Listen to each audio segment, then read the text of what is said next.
economy. So what do you mean by a free market? So this is one where the laws, sa supply and demand, provide the sole basis for economic or economy, or what we call the economic system, and without government intervention. And again, so when we say a free market, this is one without government intervention and also regulation. And in a purely free market, so the buyers and also the sellers arrives at prices based on the supply and also demand. Okay, so that is a free market economy. And then how about the command economy? So when we say command economy, that is an economy which is in which production, investment, prices, and incomes are determined centrally by the government. Yung free market economy, hindi siya under the government. Okay? But the command economy under siya ng government. And then the last is the mixed economy. This is an economic system that accepts both private businesses and also nationalized government services, like for example, public utilities, safety, military, welfare, and also education. And a mixed economy also promotes some form of regulation, okay, to protect the public and also the environment and the interests of the state. So that is the three main types of economy. Again, so what do you mean by economy? So when we say economy again, this is the process or a system by which goods and services are produced, okay, sold and bought in a country or a region. And this is also a system that involves how people produce, okay, distribute and consume the goods and services. And it is also a complex system that determines how resources are allocated among people and what goods and services are available. So that is what we call economy. So why we study economy? Bakit nga ba? Bakit natin ito pinag-aaralan? So first is to deal with the economic process, to understand the economy or economic system and economic function, and gives knowledge to know the political problem and also or political problem that affect us, and also give knowledge to the government how to frame the budget and helps labor leaders to solve the labor problems. Okay, so bukod dito, okay, ano pa ba yung bakit natin pinag-aaralan yung economy? Ano bang rason? You know that economy has a big impact, has a big influence in our country. Kasi kapag wala dito, gaya ng mga investors natin, paano tayo mag-provide? Paano, at the same time, dagdag trabaho din sila sa atin, di ba? So, meron tayong dagdag trabaho, dagdag kita din. Okay? So, pasensya na sa background ko, guys. Ang iingay. Okay. So, could you please open your camera, guys? Mag-picture lang po ako. Okay. For documentation to, guys. Sige na. Open it, lalo din nasa stage, ha. Ayan, thank you so much. Okay lang. Thank you dun sa mga naka-uniform until the end. Okay, thank you so much. Galarpe, paki-open, Karekamo, Manalo, Kumandaw, yan. Kasi nasa stage kayo. Kasi pag minove ko, sino ba yung mga naka-on cam dito? Wait lang.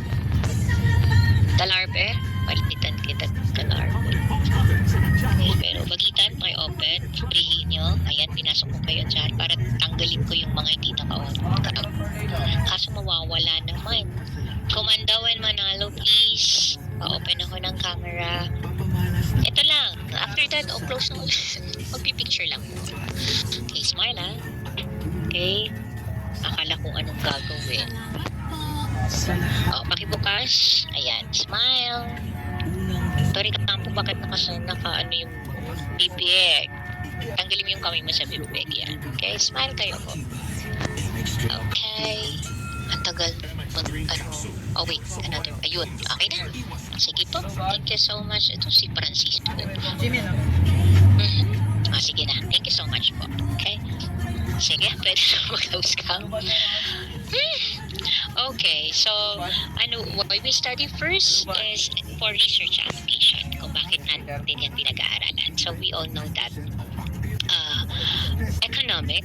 We studied economic because it helps us understand, okay, how people, businesses, government, and also societies makes choices, okay, and allocating scarce resource to satisfy the needs and also the wants. Magkaiba yung needs natin at wants natin, okay? And then this understanding has a crucial, or this is crucial, okay? Why? Because resources such as money, the time, labor, and natural assets are limited, while the human desires are virtually unlimited. Okay. So first is, yung sabi ko nga kanina, is the resource allocation. When we say resource allocation, in terms of economics, so it's provide tools to analyze how resources are distributed and also used efficiently to maximize the benefits for individuals and also society. Second is decision making. Okay, it helps individuals and organization makes informed decisions by analyzing the cost and also benefits and trade-offs. Yan. Pag sinabi another reason why we study economic is understanding markets. So understanding or studying rather the economics explains how markets operate and how prices are determined, and also how supply and demand influences the what we call economic activities. Okay, then we have the policy making. So governments use economic principles to design policies that addresses issues like, for example, inflation, unemployment, poverty, and also environmental sustainability. Okay, so another reason is improving living standards. So what do you mean by that? So economics example, how wealth and resources can be distributed is to improve the quality of life and also reduce inequalities. Okay, next is the global perspective. So when we say global perspective, it offers insights, okay, into how countries interact through trade, through finance, and also international cooperation, especially in a globalized world. Importante yan, di ba, yung import-export natin, at the same time, yung pagbibigay nila ng yung dagdag work sa atin, yan, o job creation, yan. Then another reason is problem solving.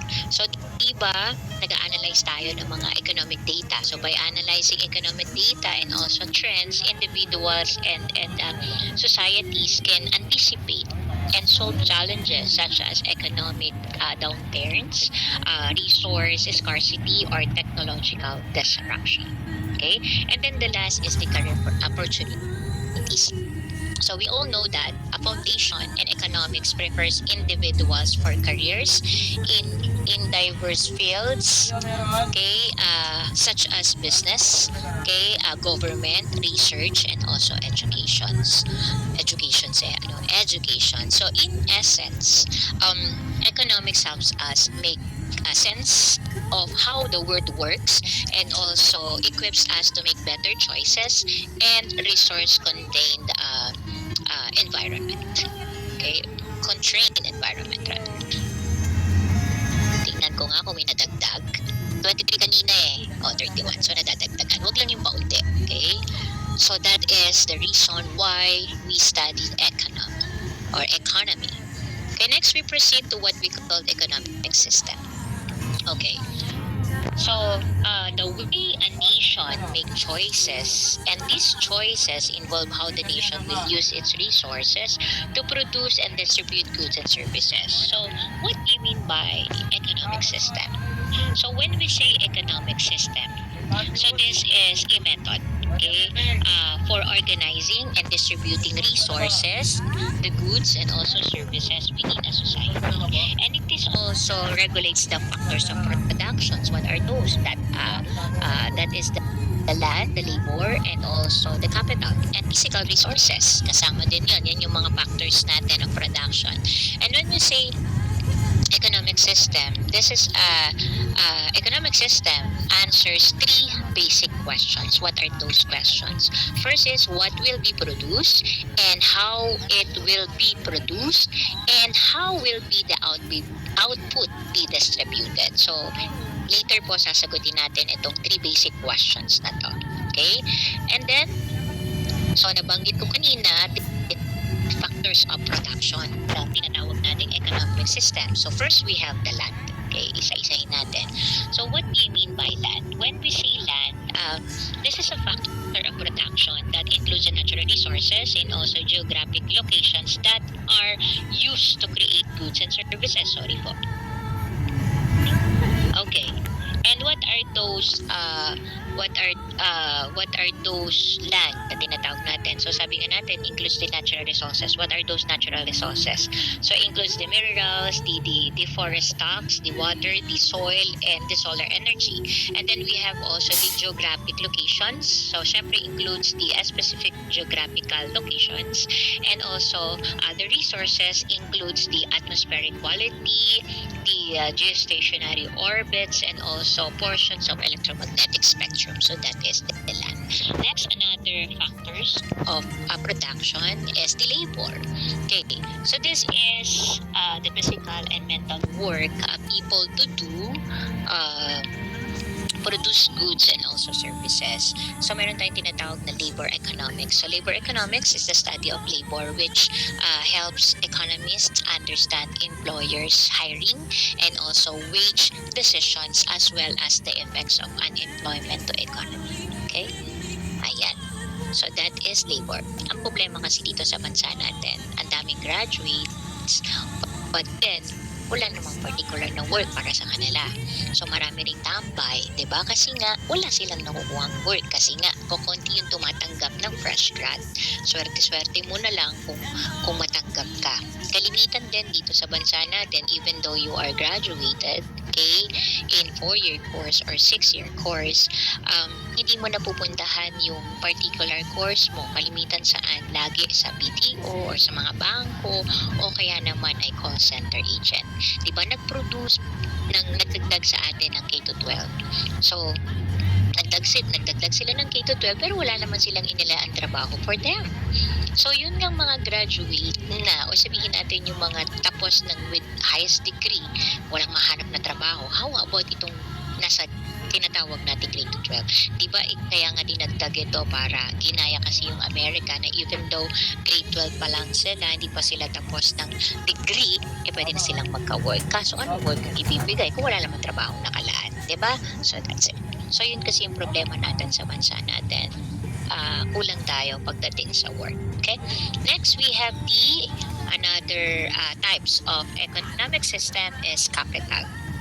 Okay, when we say capital, this is a broad term that describes the resources that used to create the value and economy.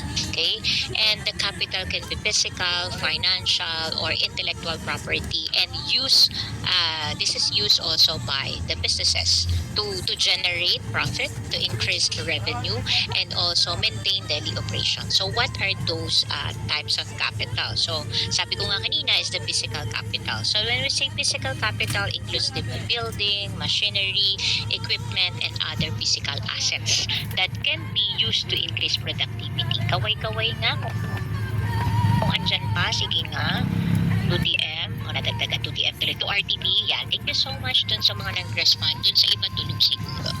Okay. Next, we have the financial capital. Thank you so much dun sa mga nag-raise ng hand. Okay, kita ko dito. Okay. So, yung mga financial capital includes the debt, the equity, and equity that accumulated by businesses to operate and also expand. Meron din tayong tinatawag na intellectual property. Ito yung patents and also trademarks. So, the capital is one of the four major of production. So, again, along with this, the land, the labor, and also entrepreneurship. And capital is different from land and also labor. Why? Because this is it is what we call artificial and mass created by humans. Kasi kung hindi ka magtatrabaho, wala kang kikitain. Diba? Wala kang bili ng pagkain kung hindi ka magtatrabaho.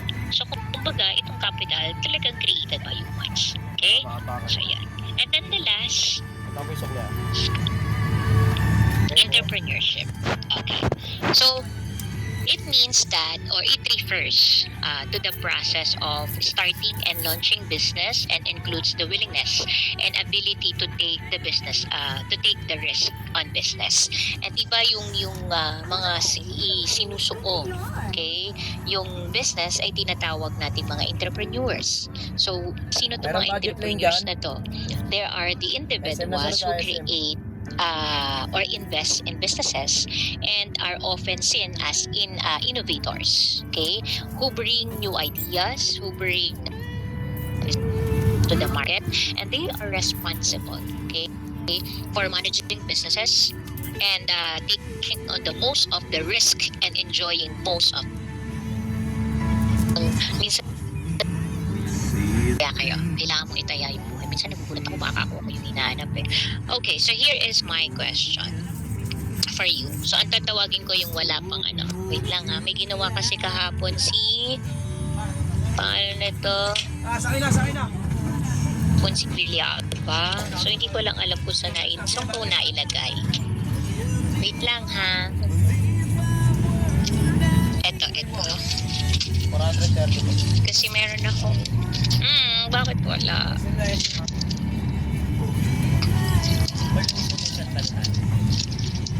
Wait lang guys, hahanap ako. Kasi may pinagawa ako kay Villalbe. So yung mga wala pang...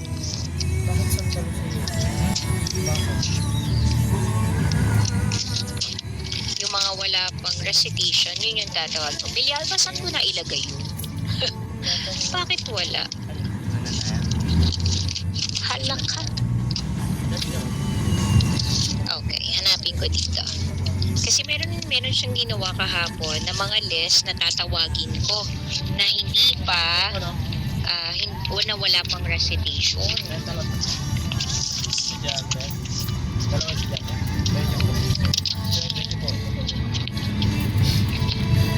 Wait lang ha. Ito. Yan. Okay. Siguro naman nakapaghanda na kayo. So again, okay na Villalba, nakita ko na, thank you so much. So here is my question. Okay?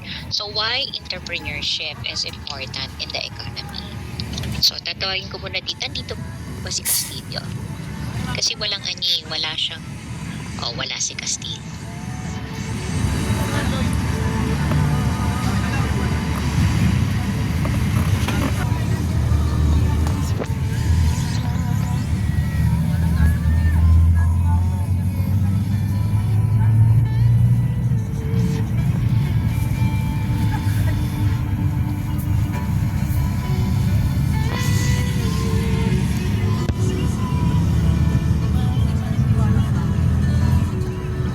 Tinawag ko, okay, andyan pala si Domingo. Kala ko kasi wala, hindi ka to kasi uma-attend eh. Nakita mo na yung grade mo, Domingo?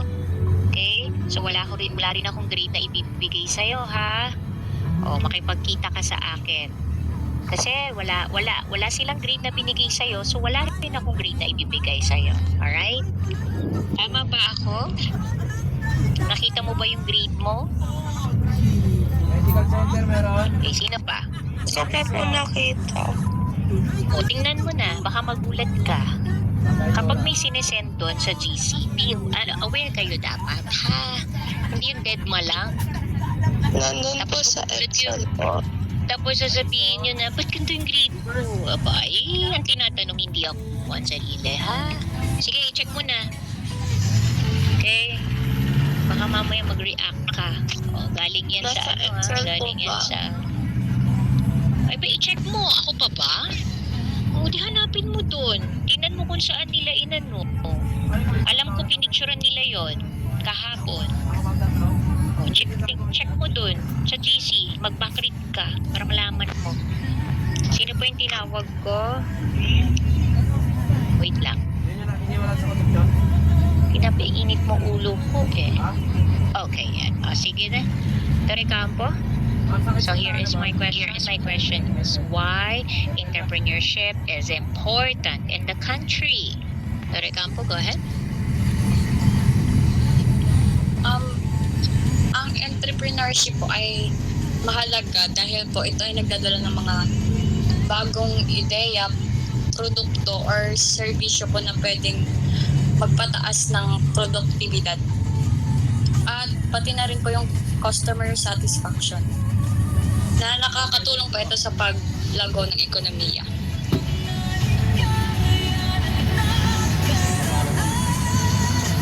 Eh. Lasa meron, sa Mateo. Bayan na tayo. Bayan.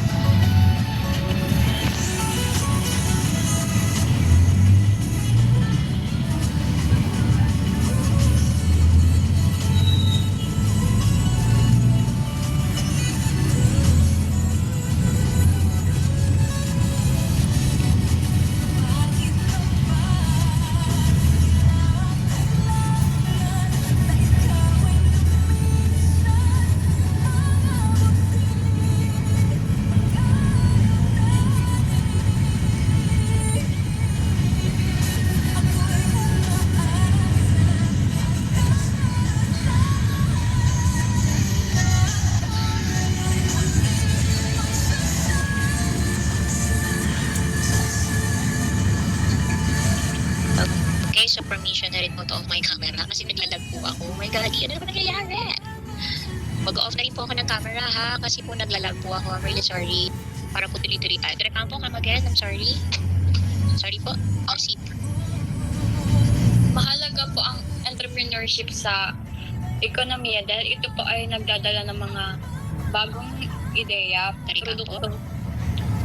Hindi po barinig mo. You're not audible po. Okay na, tarika. Hindi. Kasi umalis ako. Nag-refresh ako kasi nag-lag. Kaya nag-off na ako ng cam. Okay lang. Sige po. Mahalaga po ang entrepreneurship Yes. sa ekonomiya dahil ito po ay nagdadala ng mga bagong ideya, produkto or serbisyo pa na pwedeng magpataas ng produktibidad. Pati na customer satisfaction. Nakakatulong pa ito sa paglago ng ekonomiya. Okay, so sige. Pwede na. Go ahead. Thank you so much. Tarika po, Kamandao. Go. Narinig po ko, ma'am. Yeah. Okay po. Entrepreneurs Yan. often bring new products and services to market, driving technological advancement and efficiency. This can lead to increased productivity and competitive advantage for the economy.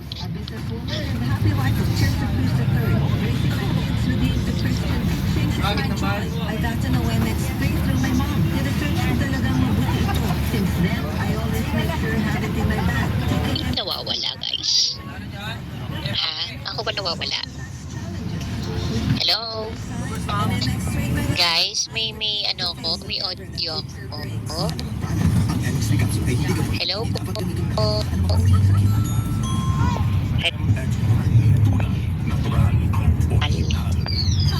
Oh, ikaw na lang muna, Domingo. Proceed, Domingo. Hello po. Tulong bayan. Proceed. Entrepreneurship gives chances to people to have jobs, and then it helps us pay for taxes, which makes the economy more progressive and stable, and then it also develops us as a community po. Okay, sige. Aquino? Nasaan ka ba, Aquino? Ha? Nasaan ka ba? Okay. So, another set. Sino pa? Sino pa po?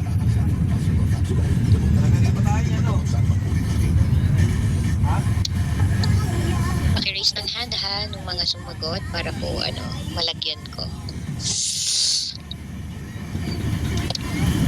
Okay. Sino yan? Si Komandao.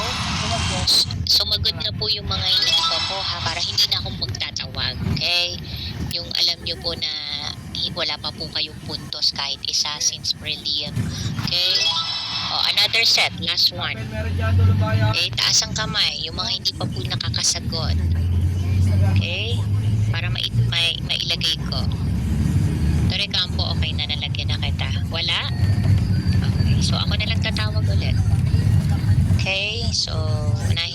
then si Villalba, and then si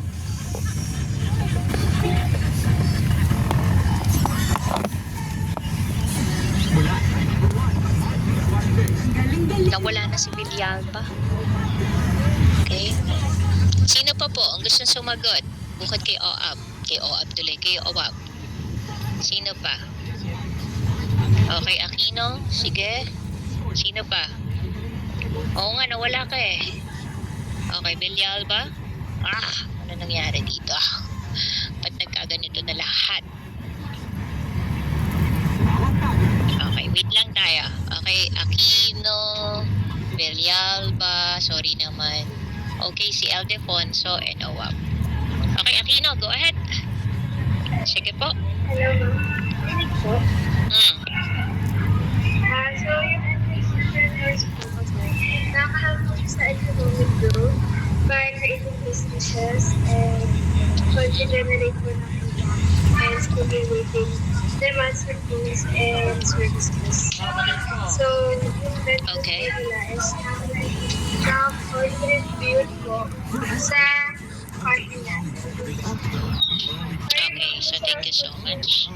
It's okay. Villalba? Ikaw na, Villalba? Yes.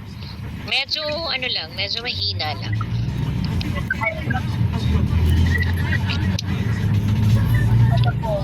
Nawawala-wala ka, Villalba. Yung entrepreneurship ko ay mahalaga po sa economy.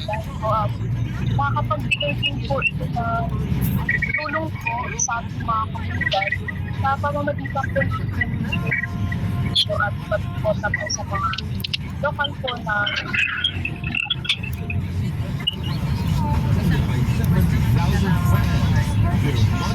Okay. Ildefonso, go ahead.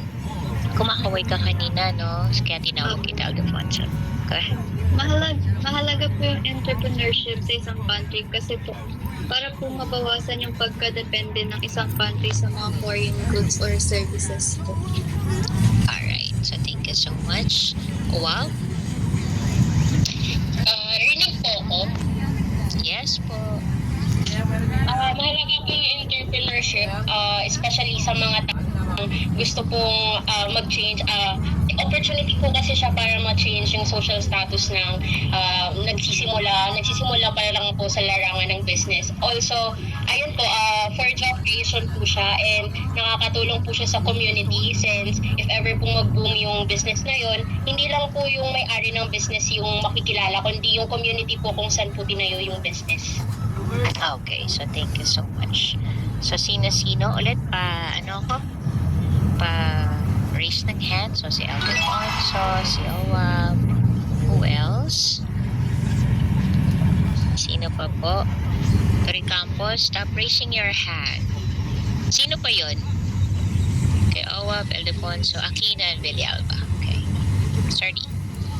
Aquino and Villalba.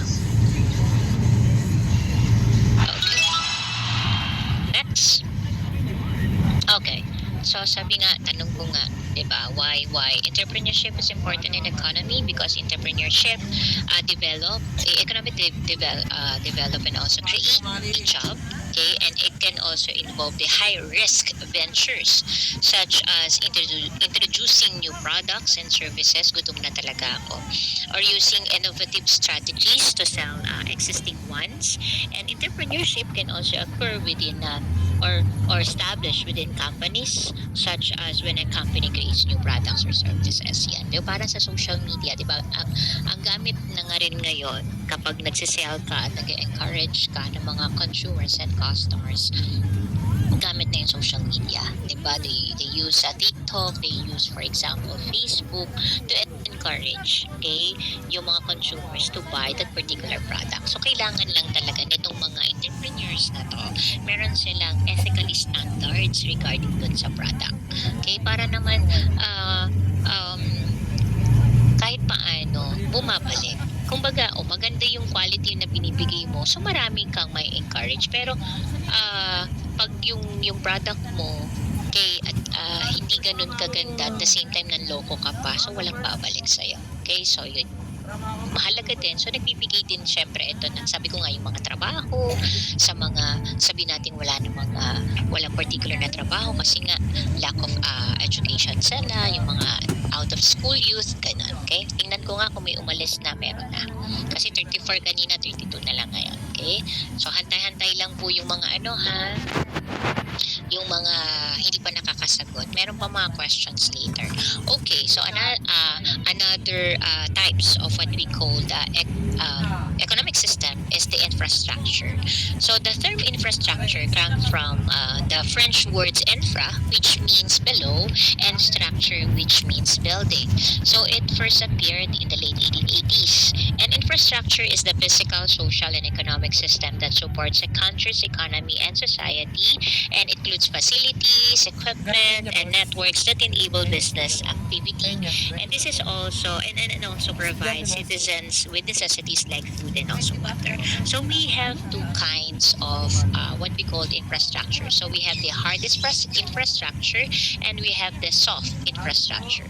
So what is the difference between the two? So when we say hard infrastructure, this is the physical components that support our daily life, such as roads, the bridges, electronic grids, and also water distribution networks. So when we say soft infrastructure, this is the social and economic components such as the healthcare facilities, telecommunications, and also financial institutions. Okay, so that is infrastructure. So another types of economic system is scarcity. So when we say scarcity, this is refers to limitations, limited goods and services, maybe limited of time or limited abilities to achieve the desired ends. Okay, and sabi nga natin, life would be so much easier if everything were free. Wala naman ang free sa mundo, 'di ba? Free 'yun magmahal. Free na pumili. Okay? Pero lahat na may bayad. And it is also refers to the idea that resources are limited and also that people must make choices about how to allocate them. So what are those examples of scarcity? So meron tayong tinatawag na labor shortages. Yung halimbawa kulang tayo ng doctors, ng nurses, ng ng teachers, ng pilots, engineers, etc. So on and so forth. Okay? And then we have also undereducated populations. And then yung labor strikes na sinasabi. So that is the examples of what we call scarcity. Okay? So nabanggit ko kanina yung choices. So what do you mean by choices? So it is refers the ability, okay, to the ability of consumer or producer to decide which goods and service or resource to purchase or provide from a range of possible options. So here is my question. Why choices? Why do you think is choices important? Why do you think choices is important? O, taas na ng kamay, yung hindi pa nakasagot. Para ipapasok ko na. Okay, Galarpe, sino pa? Raise your hand. Sige po. Ang hirap na magtawag ng, alam mo yun. Sino pa ba? Si Galarpe lang? Sige, magtatawag ako. Hanapin ko dito yung hindi pa. Okay, Obilio Hani, Palermo, okay, Galarpe, Obilio, Palermo, okay, another one. Okay, hanap pa tayo. Sino pa? Raise your hand, please. Para makita ko. Wait lang. Si Pagunsa, nandito ba? Wala. Ang hirap talaga. Wala rin si Binyan. Yung mga usually hindi natatawag yan, si Fiangco. Okay, Fiangco? Okay? Go ahead. Galarpe, you can proceed na. Sige po. Galarpe. Raise ka ng hindi ka naman nagsasalita. Ma'am, sorry po. Ito po.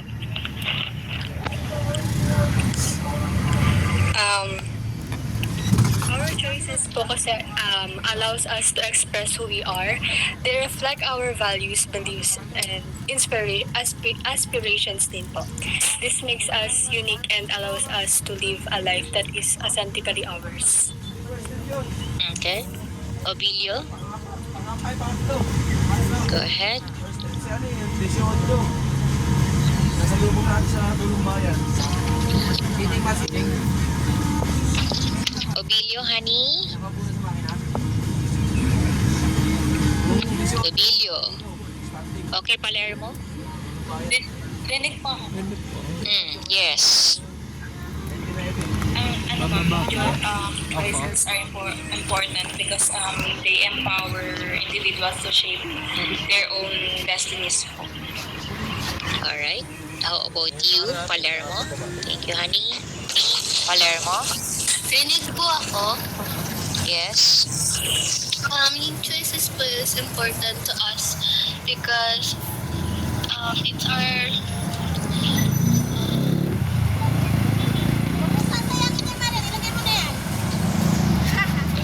it's our rights po to choose what we think right and wrong po. Okay. How about you, Franco? Sa akin, rinig ko ba? Yes po. Sa akin, yes, choices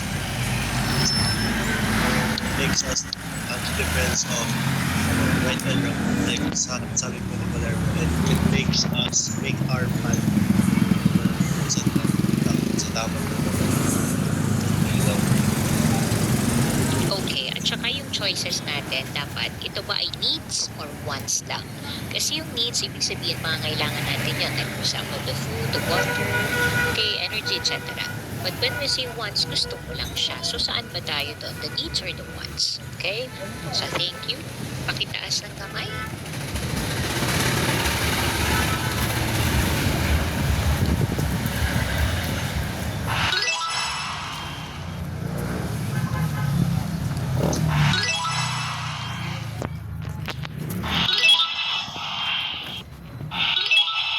Okay. So, sino pa yung gusto mag-share? Gusto pang sumagot? Yung mga... Okay, Bagitan, sino pa? Taas kamay. Okay. Sino pa po? Ocampo? Okay. Sino pa? Okay. Ocampo. Okay, Bagitan. Sino pa? Domingo, sino pa? Sino pa po? Wala na? O, sige, proceed. Ocampo. Kakasagot mo lang, Obilio, di ba? Ano ba yun? Ocampo, proceed. Choices are super important po kasi sila yung nagbibigay sa atin ng control sa life natin po. Tsaka parang it let us decide kung ano talaga yung best para sa sarili natin and kung ano yung mga bagay na importante sa atin. And also, it's also how we show kung sino tayo. Like our value. Plus,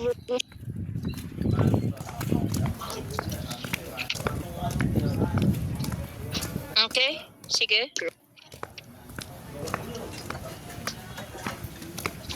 Okay, Domingo, proceed. do you hear me, ma'am? Choices are very important just for our personal growth and it helps us enhance our decision-making skills in life.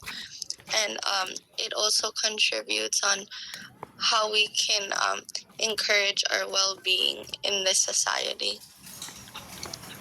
Okay.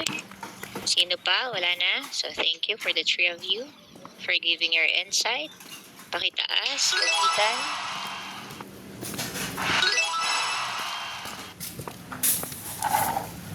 Okay, I will proceed na. Okay. So why choices is important because in economy because resources are limited and people must make decisions about which sabi ko nga needs to prioritize. 'Yon ang importante. So mahalaga yung choices talaga kasi malaya naman tayong pumili, di ba? Kailangan lang piliin natin kung ano yung mas nakakabuti at mas kailangan. Okay? Okay, so these choices has fall into three basic questions. What are those questions? So first is what goods and services should be produced? Okay. Second, how should the goods and services be produced? And third is who receives and consumes these goods and services. Okay? So later po sasagutin natin yan. Yung tatlong tanong na yan. Okay? So, let's proceed to the four types naman po of economic system. Okay, so we have first the pure market economy. Okay, so what do you mean by pure market economy? So this is an economic system where the government has minimal to no involvement in private companies and involves a free to determine the production, the pricing, and also distribution of goods and also services. So, what are those countries under pure market economy? So, we have the Singapore, the Switzerland, the Taiwan, and also Ireland. These countries regularly rank among the countries with the highest scores for economic freedom. Okay? So, ano ba particular nagiging problem ng pure economic ng pure market economic na ako na economic. So, yung particular problem nila is difficulty enforcing property rights or what we call no laws. And also some people have few resources to sell no minimum income. And some firms try to monopolize markets, conspiring and price fixing, and no public goods or national defense. Okay? And then we have what we call the pure command economy. Okay, so this is the second type. So this is an economic system also where the government has complete control over the economy and including the production and distribution of goods and services. Okay, so may government control. Ito rin yung tinatawag natin no private sector and also has a limited property rights. Okay, and black markets. So yun yung mga tinatawag natin pure market economy. So 33. Okay, so what are those problems? Kalimitan, ano ba yung nagiging problema na ito? So consumers get low priority, little freedom for choice or few products, and also resources owned by the state are often wasted and individuals don't care if don't own it. So yan yung particular na problem nila. Okay, so the third types of economic system is the traditional economy. So what do you mean by this? This is an also economic system where customs and traditions are more important than money, and where the development and distribution of goods and services are determined by those traditions. And these traditional economies are often found in the rural areas of the developing countries and also characterized by bartering. So what do you mean by bartering? This is used to exchange for needed goods and also services, and people provide themselves with sustenance through customary means such as the hunting, the fishing, the gathering or slash burn agriculture or what we call kainin. Okay? And meron din tayong tinatawag na under pa rin ng traditional economy is the family or tribe-centered. So it means that the traditional economies are centered around the family or tribe. And then we have also the little waste, that the traditional economies produce little waste. And we have also the susceptible to weather changes. So the traditional economies are susceptible to weather changes and also availability of food animals. So what are those examples of what we call traditional economies? So yung mga products ng mga indigenous people, like for example the baskets, the blankets, yung mga wini-weave nila. Okay, so that is the example of what we call traditional economy. Okay, and then next, the last type of economic system is the mixed economy. So again,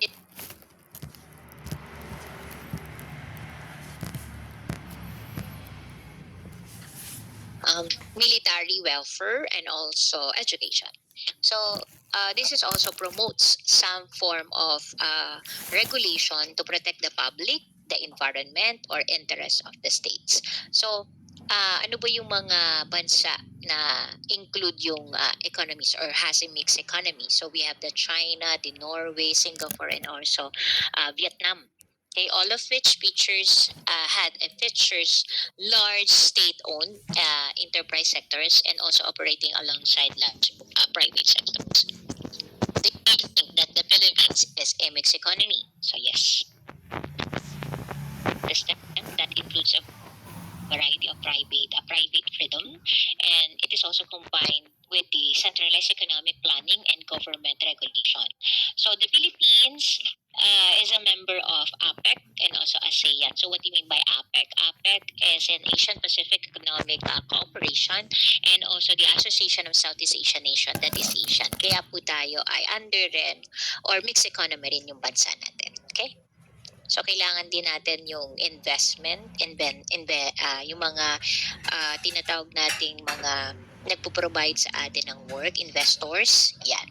Okay, next we proceed to the political philosophies.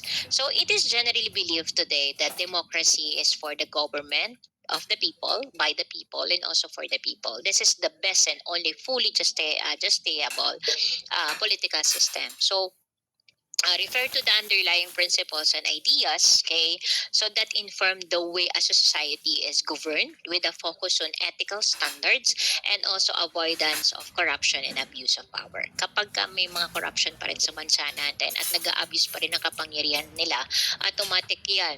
Okay, hindi talaga uunlad ang bansa natin. Hindi talaga tayo uusad. Okay, so what are those three political philosophies? First, we have the capitalism. So, capitalism, what do you mean by capitalism? This is a system, economic system, where the private individuals and businesses own the means of production and operate them to generate the profit. So, ano-ano ba yung under ng tinatawag nating capitalism? So, we have the private ownership. Diba? So individuals, of course, businesses own property, including the land, the houses, the stocks, and also the bonds. Another one is free market. Okay, so includes supply and demand. Set prices in markets, and also production is based on the market forces. Then we have also the profit motive. So this includes people are motivated by the idea of personal profits and also success.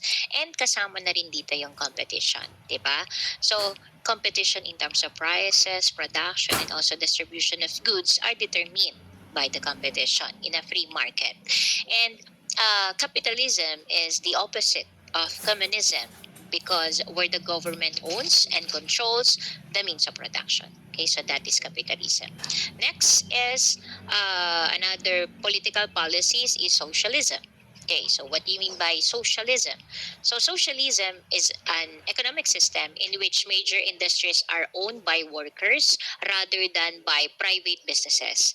It is different from capitalism, okay, where private actors or inventors like business owners and also shareholders shareholders can own the means of production. Okay, so what is the main goal of socialism? So of course, to create a society in which everyone has an equal share of resources and also wealth. And according to socialist economy, this is based on the principle of collective ownership.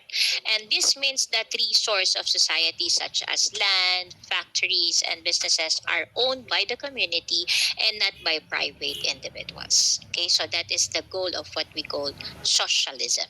Next, we have the communism.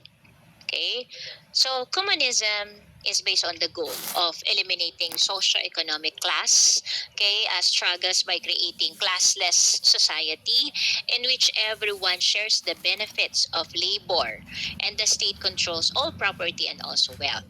So when we say communism, this is a political, economic, and also social ideology that aims to create a classless society where the means of production are owned by the public. And also, according to communist society, the state owns major resources such as property, education, agriculture, and transportation.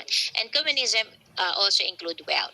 So wealth should be divided equally based on the need, and there is no private property, currency, or what we call government. Okay, so that is communism. So that is the three political policies. So we have the capitalism, Okay, the socialism and then communism. So what do you mean naman the economy in transition?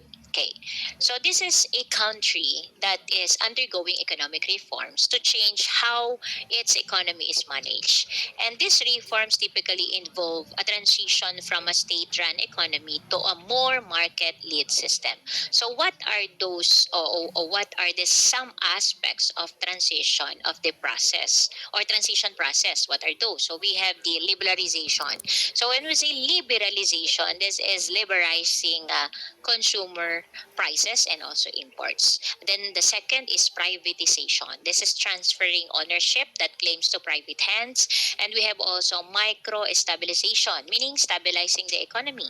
And also the legal and institutional reforms, that reforming legal and institutional systems. So that is what we call the aspect of the what we call transition process. Okay? Next, sagutin na natin yung 3 basic questions. Diba? So, ano yung first question natin? So, what should be produced? So, in this question, so it involves determining the types and also the qualities of goods and services to meet consumer needs and wants. So this decision is based on consumer demand. So what do you mean by consumer demand? In market economy, so businesses produce goods and services that consumers buy the most, and as consumer are willing to pay the highest price to those items. Okay, and bukod dun sa consumer demand, meron din tayo available resources. This is an economic system must allocate scarce resource like land, the labor, and also the capital to satisfy consumers' needs while also considering sustainability and future resource conservation. Then we have also comparative advantage. So a nation can gain comparative advantage by specializing in the production of a certain commodities. And sabi ko nga kanina, yung tinatawag nating ethical and environmental standards. So all the companies should have this one and considered, or the company should consider ethical and environmental standards when producing goods and services. Para naman kahit paano, alam niyo yun, maganda yung kakalabasan ng product. Even though mahal, but then quality naman. Okay, another question is how should goods and service be produced? So to answer this question, it depends on the economic system a country uses. So we have the 3 basic decisions every economy must make. What are those? Ano yung tanong na yon? So again, so what to produce, how to produce it, and who will receive it. And the economic system of a country chooses the term means to answer these questions. Okay, so we have actually under this question has 3 types of economic system. We have the market economy, we have the command economy, and the planned economy. So when we say market economy, this includes the